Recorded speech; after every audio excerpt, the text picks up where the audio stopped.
Sir बहुत शुक्रिया sir, आपने मुझे एक अहम बिल पर बोलने का मौका दिया।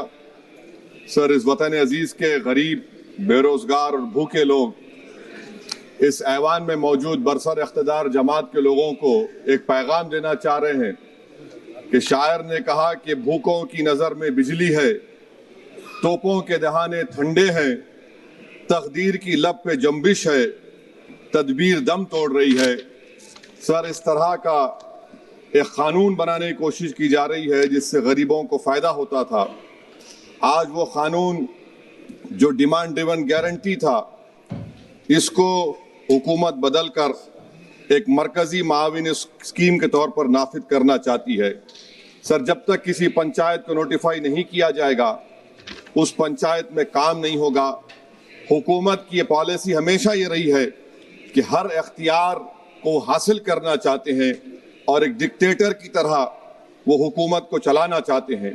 सर, आप बताइए, मरकज़ी हुकूमत ये कैसे फैसला करेगी कि एक डिमांड ड्रिवन गारंटी को आप रियासत को बोलेंगे नॉर्मेटिव एलोकेशन कर दिया जाएगा, और अगर कोई रियासत उससे ज़्यादा अखराजात करती है तो फिर उनको उसका बोझ उठाना पड़ेगा। मुतालिबा पर मोदी गारंटी को एक सप्लाइड डिमांड प्रोग्राम पे तब्दील किया जा रहा है।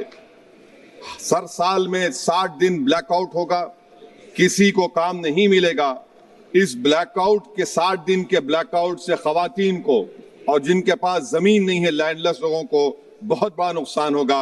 ये कानून अगर बनेगा तो जमींदार खुशियां मनाएंगे और गरीब उस जमींदार के रहमो करम पर रहेगा। सर, आप बताइए, 90% जिसमें इजरत, मटेरियल लागत और इंतजामी अखराजात मरकजी हुकूमत को बर्दाश्त करना पड़ता था, आज 90 से 60% कर दिया गया और 40% रियासती हुकूमत पर यह बोझ डाल दिया गया। मकसद एक ही है कि उस कानून को कत्ल कर दिया जाए, खत्म कर दिया जाए। कौन सी ऐसी भारत में रियासत है जिसके पास पैसे है, बताइए आप। मार्च के महीने में हर रियासत अपना बजट बनाएगी, कौन सी रियासत के पास पैसा है?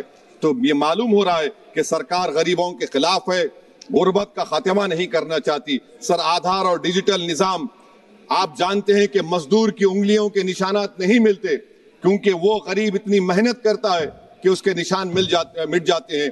तो बायोमेट्रिक ऑथेंटिकेशन की बात होती है। सर, जुलाई 2025 में NSS की रिपोर्ट है कि बायोमेट्रिक से नुकसान हो रहा है।